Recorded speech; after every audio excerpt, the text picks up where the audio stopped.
Howdy y'all, Joe Hills here, recording as I always do in Nashville, Tennessee, and welcome to the Hermitcraft Feed the Beast Unleashed server, in which King Slime has chosen to reveal himself to me in his true form, which is a giant King Slime. Apparently he can spawn up there on top of that island, and I'm gonna run out of arrows soon, because I wasn't really expecting this fight to happen. He just kind of showed up, and that little pink bar happened, and I was not going to make a video. But here we are. Okay, I'm out of arrows. So, he can jump really high. So, even though I have this jetpack, I'm worried that he's going to jump at me. So, let's disable hover mode for a minute. Let's look at our radar. We seem to have... We're pretty safe.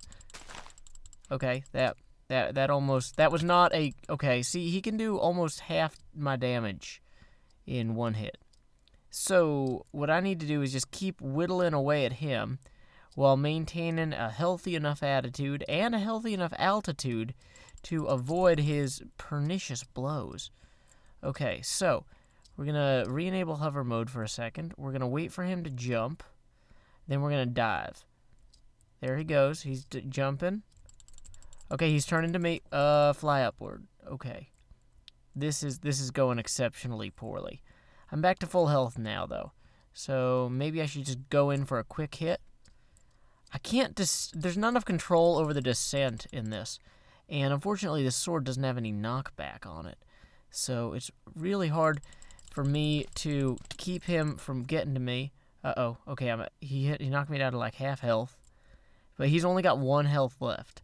I have no idea what happens when I kill him. He might just break into a bunch of prince slimes. Or princess slimes. I don't know. Really?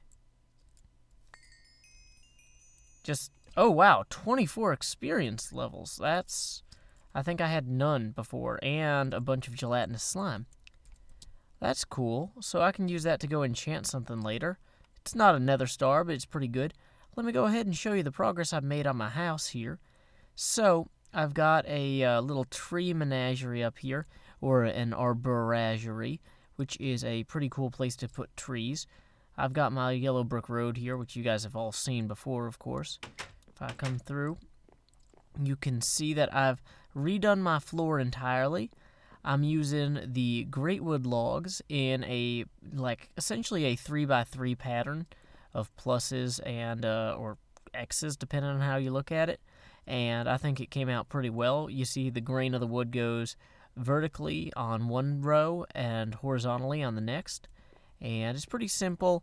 It's a little bit better than just doing a checkerboard pattern. And I might mix it up in the long run, but this holds me over for now.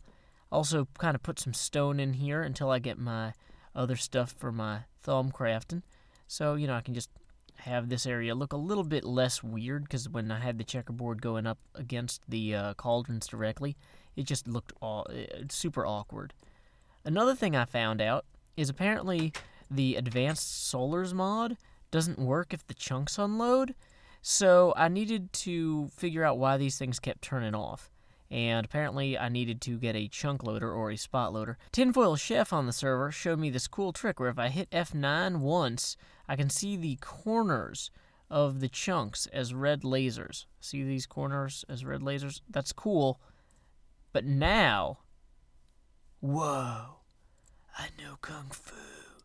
Look at this. You can see the chunk borders all through here.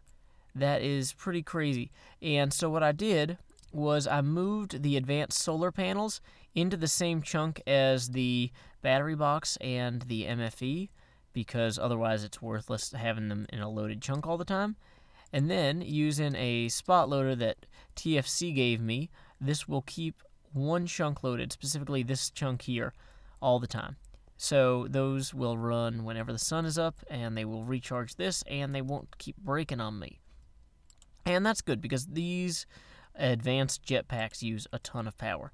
Now, other stuff that I wanted to talk about in this episode, if I can find that F9 button, boom, turning that off. Whoa, okay, I think I hit F8. Is that F8? No, whoa, okay, there we go. Back to normal mouse control mode. Wonderful. So, let's see, I'm started putting an arboretum up here, and I'm kind of expanding the farm around into this tower. I'm not sure, I'm still sculpting with the dirt exactly what I want these towers to look like, but I have determined that I want to kind of cut away from the base here, have them come up diagonally, and as I get more materials to make blocks, I'm going to kind of figure out the exact shape. But I think that this is a reasonable way to do it. Also, I'm pretty happy with the way these windows have come out. I feel like these windows really give the place a little bit more pop as well. So, let's see, what have we got else? I need to figure out where to put my bed in the long run. I'm thinking the bed might actually go like up inside of this tower here. Just having, once again, the base of the tower actually not meet entirely with the building. Ultimately, having this kind of not be terrible would be important for me. And yeah, just kind of having it kind of fade out, or not fade, but taper out. This looks like a mess. It is a mess. It's terrible. It's going to be terrible for a while. Deal with it. Anyway, I was thinking maybe inside of this tower here is where I could put the bedroom, just to have a quick place to respawn that, you know, the bed isn't just out where somebody could punch it by accident. Oh, also, it looks like some of my creeper berries are coming in. I found these creeper berry bushes under the ground while I was mining, and they give you concentrated creeper essence berries, which gives you experience. Ta-da! Ding! This is a big experience getting episode. Killing slimes, eating berries. It's just one thing after another. More like one ding after another, because you know how it dings when you get the experiences. Well, that was a good joke. I hope you guys enjoyed it. So, once again, we have windows, we have experience, we have a floor now. I'm experimenting also with the Thaumcraft Tinkerer's lighting technique here. Let me show you this. This is kind of a weird thing. So I can take some night. All this stuff is in the wrong chests. Nothing's ever in the chests that you need it to be. Okay, so get some glowstone, get some nitor here. Take these, kind of put them like bada bing, bada bang. Next, we just grab some files because, you know, of course, our filing system is so good that we know precisely where we left those. This is why my videos are all inventory looking, because I have no filing system. So I take my glass file here, and I file it away up here. Uh-oh, I'm going to need some aura, which I can get from grass. Where's my grass? This is a Californian problem for a lot of people. Well, no, that's a generalization about California. Okay, so now I can turn that into Gaseous Glowstone. And what that is essentially a torchless light. And so I can just kind of put that anywhere I want where I don't want to have a bunch of torches lying around. Like, for example, right here. Boop.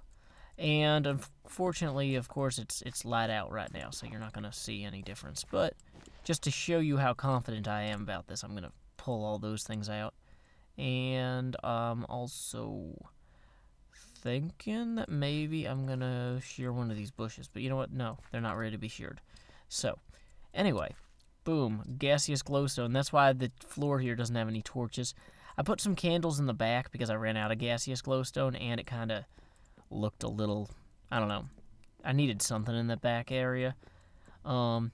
So yeah, this whole thing is super work in progress mode. What I could do is I guess I could start working on the bedroom right now.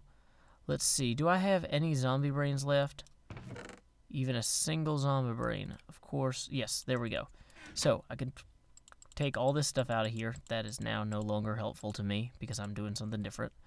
And I can take this thaumium and put an ingot on either side here.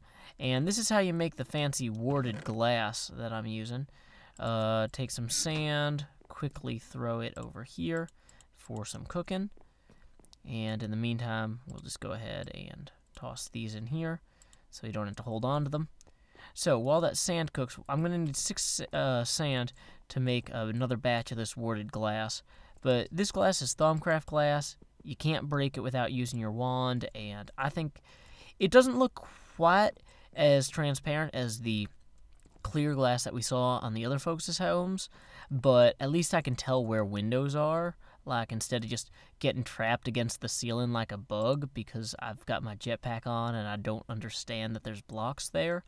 I'm not that smart when it comes to things like that, like spatial reasoning and invisible walls. I'm just like, how come I'm stuck? I don't know. Boom. Warded glass. So we got our warded glass. So let's climb up here. And so at about, let's say this height, we will just go ahead and make an indenture here, or an indentation. So, boom, we've got a nice little place that we could then look at putting a bed. Whoops. Boom. Let's go ahead and wipe out here. So this is not great. People would not want to live here all the time. Okay, so it looks like the water is exactly 1 block above us. So let's actually go down a block here. And so that way we don't have to deal with the water directly. Oh, this is also a perfect place that I would want to use. Whoa! When did I get a king slime chisel?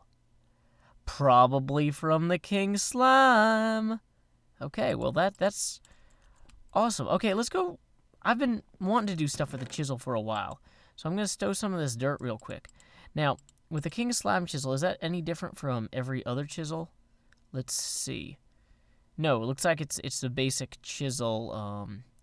I can turn stone into stone bricks. I can turn all sorts of things into all sorts of other things.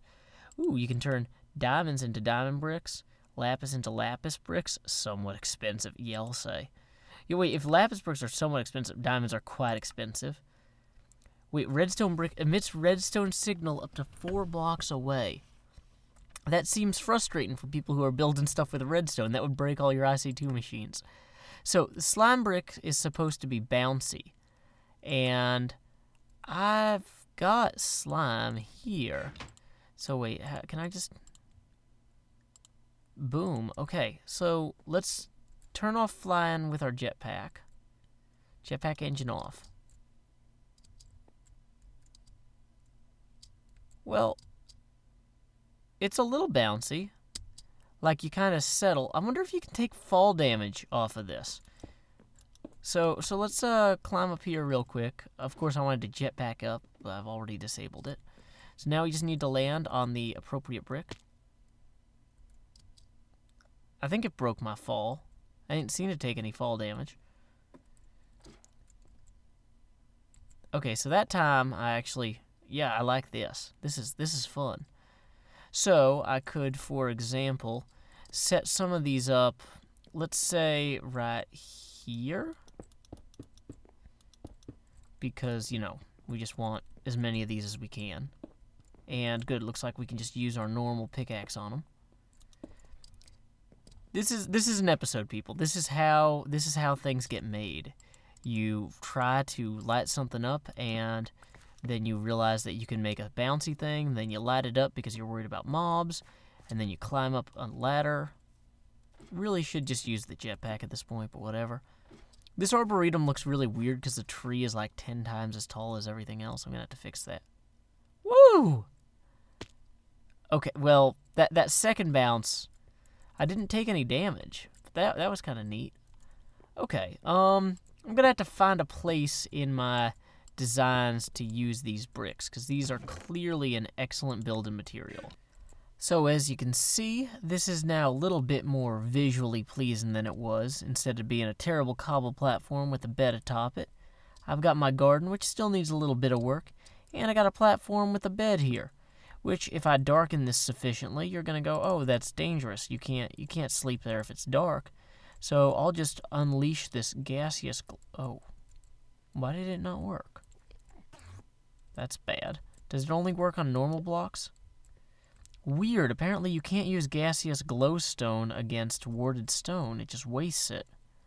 Well, I just might have saved you a ton of Gaseous Glowstone. But as you can see, it doesn't require anything super visual. And I can just go to sleep and look out the window there.